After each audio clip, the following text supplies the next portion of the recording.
Welcome, everybody. Hello, good morning, good afternoon, good evening, wherever you are. Thank you for being here. This is Spirit Matters, your daily Bhakti Center check-in. We are here. We are live with our Zoom studio audience from all over the country, sometimes all over the world. I'm coming at you live from New York, and I'm joined by the wonderful, illustrious, illustrative, creative, vulnerable, authentic, Rockin' Rooksy Rukmini Podar, who's tuning in live from Florida. We got some people in Florida in our audience, all our Floridians out there. You have representation here on the podcast. And she's going to be our guest this week. I'm really, really, really excited. Rukmini is a very good, dear friend of mine for a while. When did you first move to New York? We got to know each other? 2016, although we started hanging out 2017. Okay, she's keeping track. She's keeping track of these things. She's got a journal that she's keeping track of when we actually started hanging out. But we've been friends for the last, 5, 6, 7 years. We worked and served very closely together. She was the graphic designer and creative director at the Bhakti Center for a number of years. And so producing all of our graphics and images and promotions and flyers at the Bhakti Center, all the beautiful things that showcased who we were to the world. She lived at our ashram at the Bhakti Center. We worked very closely because I was doing programming together, and just an amazing teammate, amazing friend. And she's getting married next month in India. And I told people, I was like, I'm going to India in April for a wedding. They're like, wow. I was like, yeah, I probably wouldn't go to India for anyone else's wedding other than Rukmini's. And so thanks, I'm just really glad that you're here, Rooks, and thanks for being with us. There's a couple of beautiful things I'm looking forward to talking about. But first and foremost, how you doing? How are you today? How are you this morning? How are you this week? Yeah, I'm doing great. Man, it feels so good to just be on this podcast, to be introduced like that. That's what I say every day. I feel pumped. Pumped. Totally. Anyway, I feel great. It's so nice to talk to you, Doyle. When you were speaking, I was thinking of those years that I spent at the Bhakti Center with you and serving with you. And those were like some of the best years of my life. Honestly, it's so fun. And it's really nice. And the other day I was also thinking, like, where is the community that I feel most connected to? I was just in San Francisco for a few weeks visiting Rasa, my fiance, and settling our apartment that I'm going to be moving into soon. And it's exciting to be like in a whole new place and space. But I was like, yeah, I have my people here and I have my people in Lacho, but I feel like New York is just like home for me in a very unique way. So anyway, the big reason it's home is also you and our friendship and our time together. So thank you for that.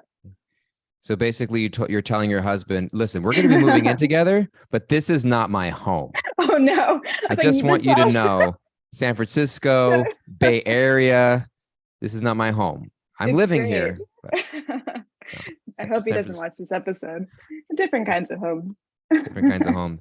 There is I was just thinking of a verse right now from the Upadeshamrita, the Nectar of Instruction, that was just kind of coming to my mind about like this conversation, the conversations that we want to have at the Bhakti Center. There's a beautiful verse from this 11-verse book called the Upadeshamrita by Rupa Goswami that talks about the types of the word uses exchanges or interactions or between spiritual community. And there's this idea of offering gifts and receiving gifts, like giving and receiving of gifts as a form of expression of affection. The idea of sharing food, giving and sharing sanctified spiritual foods. And then the idea of revealing and sharing one's mind. The Sanskrit is guhyam akyati prichati. The idea of like being able to create a forum where we come together. And last week, I think I shared this thesis verse from the Bhagavad Gita. It was the 10th chapter, the idea of Krishna's devotees coming together in order to enlighten and share with each other spiritual topics. And I think this is another thesis verse of this podcast, just kind of setting the mood. This idea, this kuyam akyati prichati, of wanting to invite community members from all over the globe, because the Bhakti Center in many ways I'm starting to view it and experience it as a global project, especially, His Holiness Radhanath Swami, a major spiritual visionary of our project, mentioned just shortly after the pandemic hit that so many people left New York, not just like members of the Bhakti Center community, like people in general were like, what am I doing in New York City? Like, because it's like lockdown, don't leave home. And it's like, I live in a 300 square foot box. Cube. You know what I mean? Where it's like my bedroom is slightly bigger than my bathroom, and I don't have a big bathroom. And so people just kind of went different places, and a lot of our Bhakti Center community went different places as well. Mhm. And there was this sense of it feeling like the community was shrinking, but in actuality, he said our community is expanding, because it's Mhm. reaching other places around the world. And there's been a lot of beautiful, like you should. I'm looking forward to when you come and visit later this month, Ruxi, because there's a lot of beautiful things taking place in our programs, and Mm. so a lot of beautiful things. But we have a local and global community now, which is a beautiful thing. And you're always part of that community. And I think that the more that we can just share and connect with each other, this podcast, one of the things you realize is that I do a lot of talking and I interrupt a lot. So you have to learn to interrupt me. I'm used to it. I'm just kidding. He's like, I'm used to, listen, I've known you for long enough. But the idea of where does spirituality intersect with our day-to-day lives, Mhm. and what I think there's enough information out there about how to live our lives, and how to, we need to forgive, and we need to understand, and we need to listen, and we need to be kind, and all of the principles that are out there. But like, what does it look like for us to try to apply that in our everyday lives? Is something unique and beautiful, and everyone's got a Mhm. story, and everyone's got an interesting perspective to share. And so we're here to hear your perspective. And there's so many beautiful things that I'd like to ask about and share about. And there's one particular couple things that are on my mind. But before Yeah, I shoot. keep launching into, I want to know if there's something that you wanted to share on your mind before I'm learning. I'm putting in a practice of pausing and checking in with the other person, Oh, that's so see nice. how things are going, So, because you're such a wonderful, beautiful, a wellspring of reflectivity and thought. And was there hmm. something on your mind that you wanted to share and develop today before I just launched us? I'm honest. I like to check in, but honestly, I'm ready for you to launch in. I'm just here as an open book, so I'm ready for any She's questions here as you an have. open book. I remember one of the things that we talked about. There's a couple of things. Mhm. Um, One of the things that I really appreciate about you as a person, and for those of you just listening in, you're an Indian American woman, that's Mhm. also a creative. You're an entrepreneur. Rock and Rooksy is her Instagram handle for those that want to go venture into the social media metaverse and go check out her Yeah. beautiful work there that she does. You've self-published your own book, Obscure Emotions, and you are in the current writing a new book that will be published by a publisher. I don't know if I was supposed to Yeah, announce it's that or not. Is done. that secret? Not anymore, but Not more will anymore. come Not soon. since I just said it. Yeah, yeah, it's out. Um, It's out.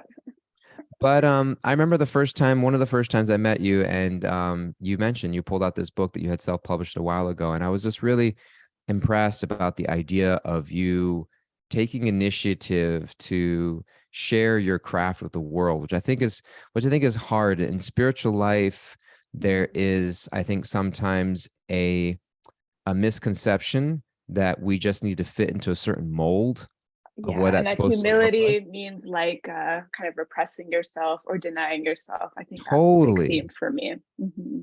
Yeah, humility is Big like one. repressing or denying yourself, Playing and it small, actually. I was recently told that real humility is playing it big, and it's playing it so big that you know who your real self is and you're not afraid to show it. And that's just been something for me to like wrap my head around because it's like a whole lifetime of thinking that playing it small is a virtue, playing yeah. it and like holding back and modesty. And I think that's a lot of stuff I'm still trying to unlearn. Yeah. So tell us about a Hmm. little of that journey, like playing it as because I think there are so many, also, just to speak frankly, of cultural societal barriers that come of the molds that we're supposed to fit into, as whether according to our gender, according to our ethnic background, according to our age, whatever it might be. And we put Hmm. barriers on people. And so I think it's beautiful of you as an Indian American woman looking to play it big and looking to actually create and express yourself in a beautiful way. And it's showing up, you're impacting a lot of Yeah. lives. And so maybe Oh, just thank you, maybe Doyle. just share a little bit about that journey for you. Yeah, for sure. It's always interesting when you have someone else tell you all the things that you're done or having done, like the book and the art. And I feel like, at least I feel like another person hearing that, I'm like, whoa, really? And I think that has to play into maybe our self-perception. Like we're all born in different bodies that come with all kinds of um, different, what's the word, privileges and different opportunities. And I think for me, it is interesting being born in America, but also coming from an Indian background and also coming from a Hare Krishna background. So that's another thing, is that I grew up as a Hare Krishna kid. I didn't exactly like join the Hare Krishnas or the Bhakti movement. It was something that was inculcated in me as a child. My parents, they have their own wild stories of how they left home and they became monks, or they became, devotees of Krishna and joined the Bhakti movement. And that's a whole backstory, which I think is a big part also of who I am. But I'm not going to go all the way. You're like, tell me your story. I'm like, let me start. I was Where that's born, at. I was born in, and well, first my parents met. My great Yeah, grandparents migrated exactly. to this wonderful country from Actually, India. you We know, need to my get your parents granddad on the met show. Prabhupada. That's something I don't tell many people. You know, my granddad met Prabhupada. We have a photo also. Oh, I So need that there's, photo. Show me that yeah, photo. I'll have to pull it out from the wall. It's pretty amazing. I Photos don't on the think about it move. often. Yeah, so there's a long history, and that's also interesting. But anyway, I'm going way too back. So to come to the place where I am now is just like an Indian American woman, also growing up as a Hare Krishna kid. There's a lot going on for me, a lot of good things. I think that diversity really helps. And also, it's just part of our history. I like to tell people that I grew up sort of with like a conflicting like identity crisis. On Sundays, I was the girl who went to the Hare Krishna temple dressed in a certain way, and then I would go to school and I wouldn't like, I didn't know how to bring those identities together at all, Hmm. especially growing up as a Hare Krishna, when Hare Krishnas are known as like the people who chant on the streets and wear sort of bed sheets and like kind of eclectic, maybe sort of culty. I didn't know how to really own my culture and background and be proud of it. It was just something that was easier to compartmentalize. And I think my journey into art and creativity was about like bringing those two worlds together and feeling some kind of expression where those two like identities of who I am, being Western minded, and also my background and my cultural history and my spiritual history coming together in a clear voice. I think that was, looking back, like a really important need of mine. And I think that need was something I always had an interest in arts at school and high school. And in college, I got really into graphic design, and that's technically my career path. But for those who don't know me and don't know that I religiously follow something called the 100-Day Project. I like to say that was like my launching pad. So I don't know if anyone here is familiar with the 100-Day Project. That's a whole other like podcast I can go on about the power of that project Yeah, and the we got the power whole we that got the whole Doyle week ahead of us. got the whole week. Okay. You might know also if you follow Dial, because he's been doing it for many years, not just recently, but his project on, Dear God and his prayers, his 100-day project of letters to God have turned into like 1,000-day project or something, which is amazing. But I started doing that in 2015, literally to just have an outlet to paint and draw and to explore, just to get back into my art making process. And it just led me on a journey of using that vehicle of expression to express something that was really important to me, which was how I'm feeling, my emotional world, what's really happening inside of me. And then to bring it back to, I mean, there's so many different ways we can go about this, but that's my main vehicle of how I started this journey. And through that, there's been for sure lots of self doubt. I mean, who doesn't have self doubt? But we all face resistance. That's another amazing topic I like to talk about. Have you heard of a book called The War of Art by Stephen Pressfield? No, the War of Art. It's amazing. This guy is incredible. His first bestseller book was called The Legend of Bagger Vance, which is Oh, I've heard of literally that book. about the Bhagavad Gita. Yeah, it's a Yeah. story. It's based off the Bhagavad Gita. And he writes this story. I don't know if anyone in the chat has heard that. It's like a famous movie also with Will Smith, but the movie isn't as good, from the 90s. And it's like a story of the golfer and the golf master. And it's literally based off Arjuna and Krishna from the Battle of Kurukshetra in the Bhagavad Gita, which is fascinating. So anyway, I'm going on a tangent, but this guy, Stephen Pressfield, has a background, of course, in spirituality and the Gita, but he has written so many fascinating books about creativity.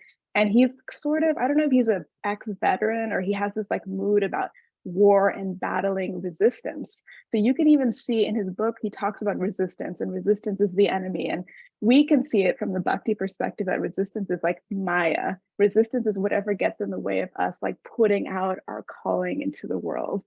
And so I'm talking about that because he talks about every big purpose, like the bigger the purpose you have in life, the greater the resistance. So if you have something in you, like, I'm going to write this book, I want to do this dance, I want to have this family, I want to do something that's like a burning, like purpose. It's so big that it's almost like scary to name it. Like, does anyone have that feeling ever, that there's like some desire, you know, that some hope that's so big that you don't even want to name it because you feel almost like magic will go away? So he talks about that when you have that great purpose, you also have great resistance. And the act of creativity is literally learning to dance with that resistance to overcome the resistance. So resistance can come in so many ways. It can come like procrastination. It can come like fear. It can come like self-doubt. It can come like self-sabotage. I mean, you in the chat, you can even tell me what's your favorite flavor of resistance. Favorite Mine, I flavor think resistance. I think self-sabotage. I think that's the new spring ice cream at Van Leeuwen's. Oh no, it's a Yeah, great one, yeah. right? Resistance. It would make a great like ice cream line. I would say mine would probably be self-sabotage. Like, do something, almost complete it, and just like don't tell anyone about it, hide it under the rug. When I was working on this book that's coming out, there were so many times that I'm like, just burn it, just like put it under the Burn earth. it. Like, yeah, like no one will need to know about it. They don't know. Like, the closer I was to getting to finish, I was like, I can't handle this.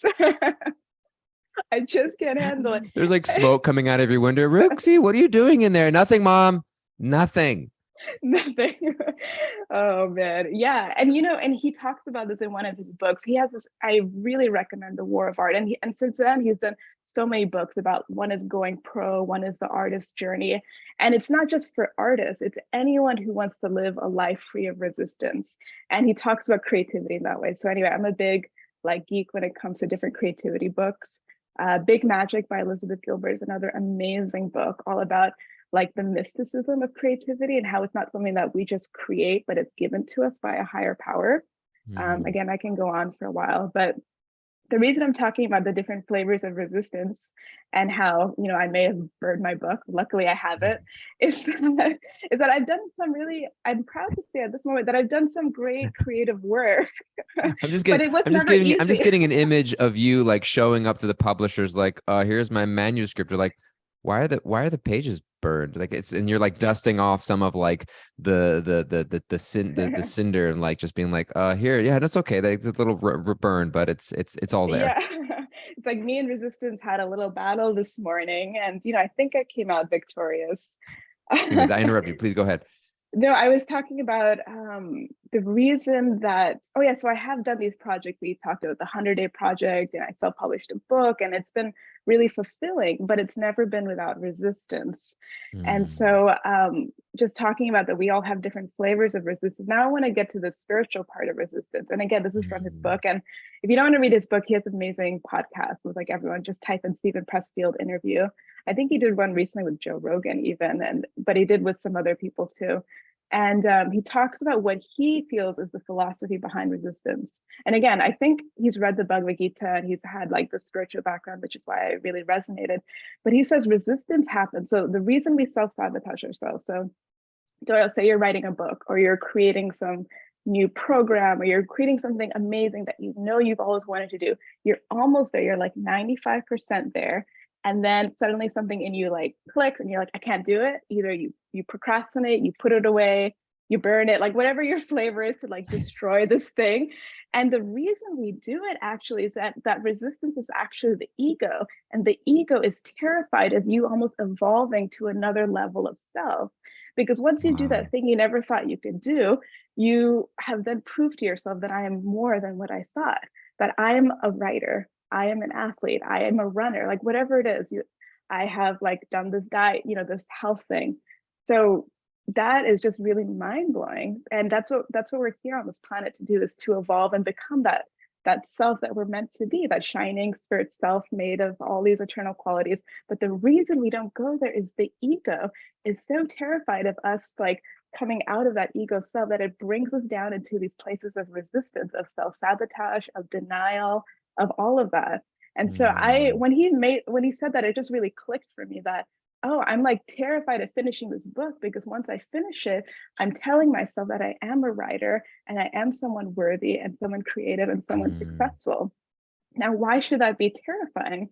It's like that famous quote that it's not our like inadequacies that we fear, but we fear of shining. Do you know that quote mm. by the woman who wrote, what's her name? She ran for office also, Marianne Marianne Williamson? Williamson.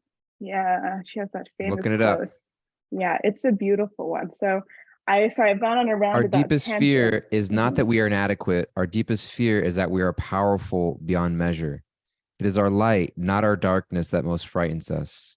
We ask ourselves, who am I to be brilliant, gorgeous, talented, fabulous? Actually, who are you not to be? You're a child of God. You're playing small. That's exactly how you put it. Mhm. You're playing Amazing. small does not serve the world. There is nothing enlightened about shrinking so that other people won't feel insecure around you. We are all meant to shine as children do. We were born to make manifest the glory of God that is within us. It's not just in some of us, it's in everyone.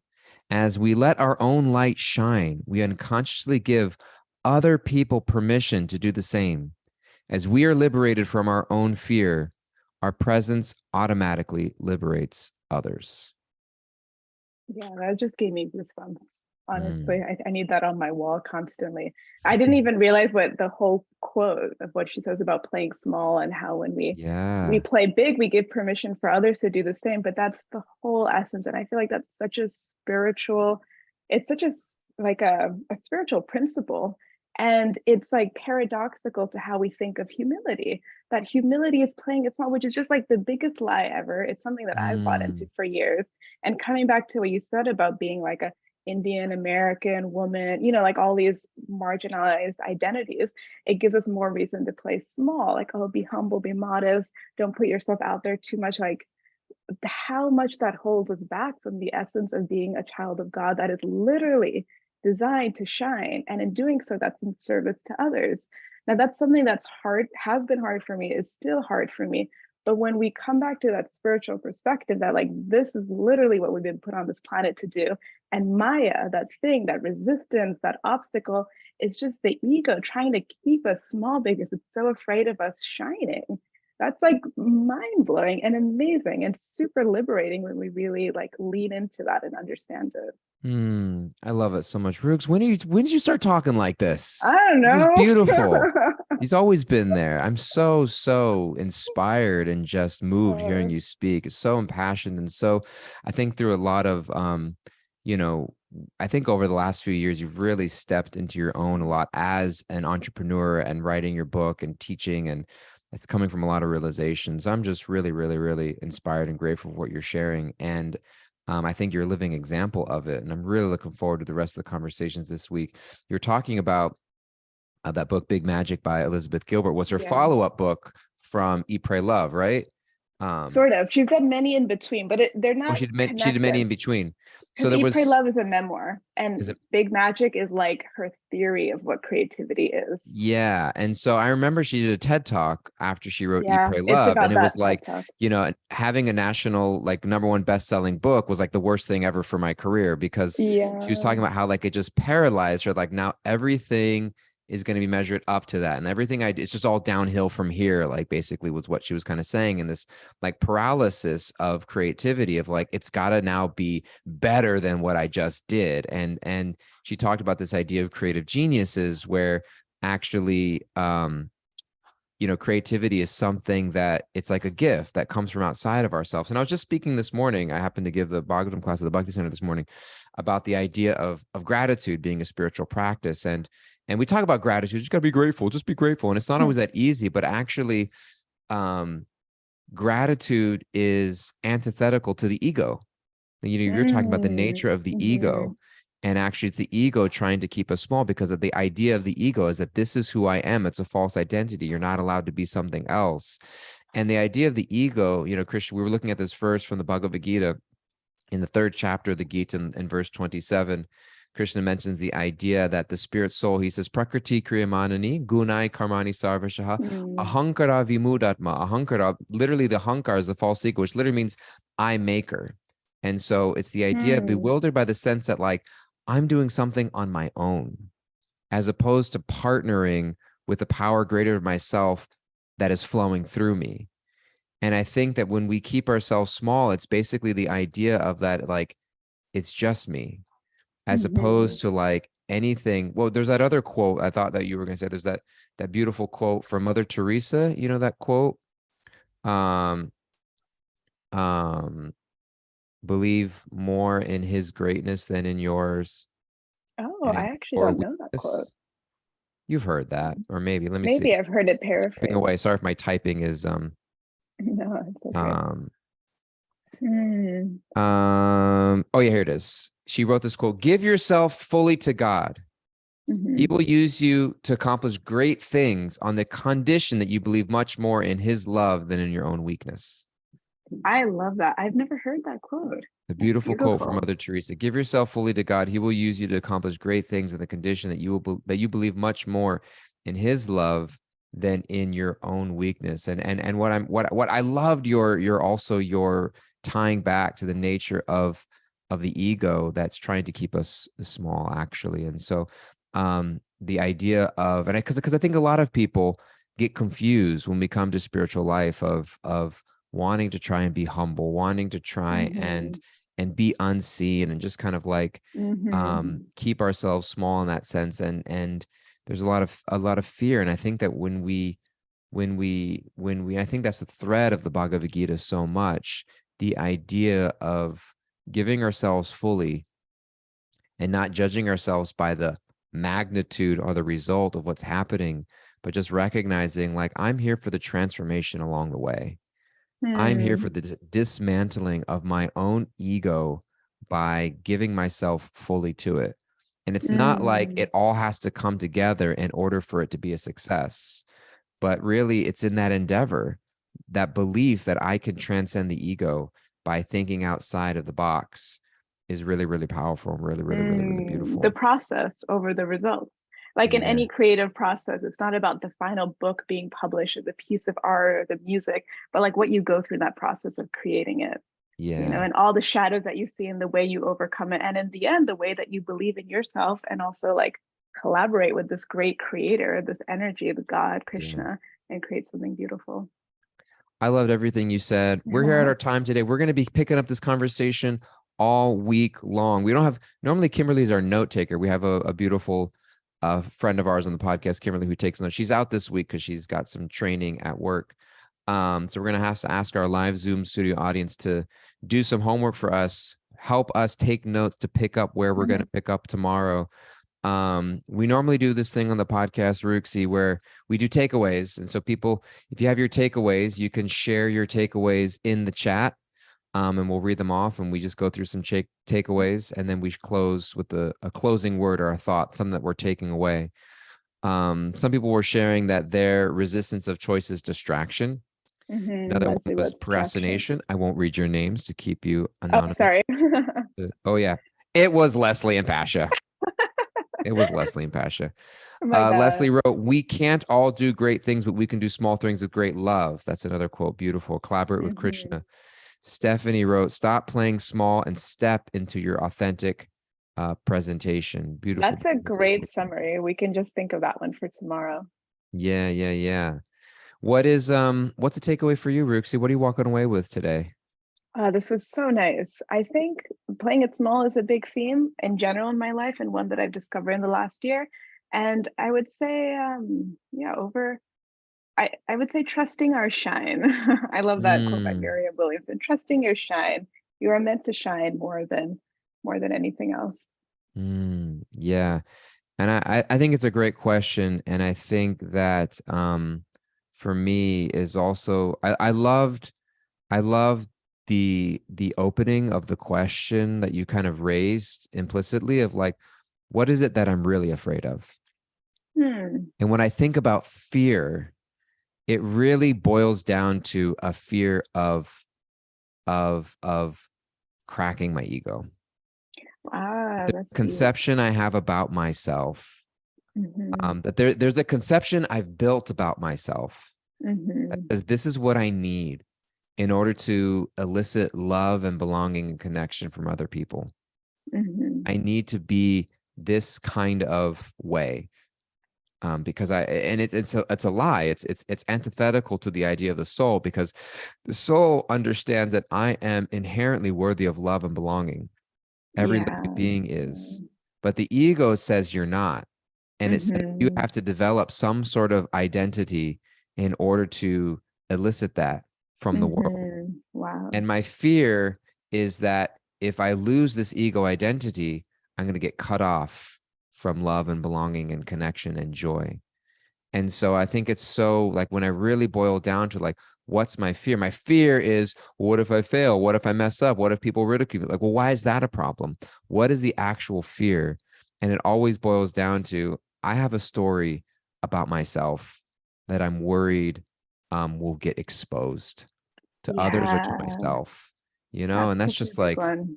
I've been Wow, I going have a through, like, in story. my own life, just like a number of things, not with any one person or place, but just this constant, like, there's this rumble. I feel like we're just about to start another episode, but just real I quick. know. There's like this rumbling sort of in me that's coming off. It's like all this dirt and gunk of, like, insecurity and fear and backlash and sometimes, man, as anger, like whatever it is, just like it's always just like right beneath the surface, and it's just like rumbling up. Mm, It's like, I'm just like, what is that? And it's just like coming out in a circumstance here and there. I'm just like, I'm like, oh my God, like there is this thing that needs to get dealt with, that is there. mm, And it's like, and it manifests in like a trigger or a reaction or an mhm. insecurity. And it's just like, whew, I need to do some journaling this week and like take a look at all that, because and really, in my more sober moments, it's yeah, there's this story of this ego of like, I'm a great listener. I'm a great speaker. Mhm, I'm a great friend. I'm a great, mhm. whatever, these identities. And it's like, oh, well, that might be the I'm worried about that getting bruised. So, anyways, my Ah, takeaway, yeah, that was a yeah, long yeah. The takeaway. the I normally the don't give a takeaway fragility that of the long. ego. Yeah, I love it. Yeah, It's it's just going deep. really, really being willing to understand, what is it that I'm really afraid of, Yeah, that's such being in a great touch with those question. fears. We can start with that tomorrow. I think there was two I want to start with tomorrow. What am I really afraid of? And this topic of playing it small and not stepping into our authentic presentation. Yeah. Jana Vatsal and Gitanagri said, even bigger things will do if we believe in him, believe in that higher power, believe in higher spirit, Yeah. believe in that higher force. Thank you so much, Rooks. I love you. We Thanks, love you. Joel. Grateful for you. Love you. Love you, We keep this everyone short and here. sweet here in Spirit Matters, just so that we can keep it going daily. Exactly. I was just thinking about, like, we do this every day, 30 minutes a day, Monday through Friday. It's about 2.5 hours worth of content. Most people, like Joe Rogan's, got like 3-hour podcasts. And so we break it up over the week so people get little bite-sized pieces and keep us I think hungry that's for more. perfect. If you guys like what you listen to, tune in tomorrow. If we don't see you tomorrow, we'll understand Assume you don't like us. we did And something then wrong. we'll talk about our codependency natures and how we need to Yeah. people please everyone. That'll be our next People topic. please everyone. Yeah, we're going to be calculating how many people listened today and tomorrow. And accordingly, we will feel good about ourselves and bolster a better sense of self-worth and belonging, or we will commiserate in our Exactly. feeling of rejection and failure. But no, seriously, Exactly. please do us a favor. If you like what you listen to, go rate us 5 star, Spotify, Apple Podcasts. Even if you don't listen on those platforms, go find them, sign in, give us a rating, leave us a review. We love to hear from you guys. We're here all week. We look forward to seeing you tomorrow. You are loved. You are wonderful. You do not need to play it small. And we look forward to being with you again very soon. Take care, everybody, and bye-bye.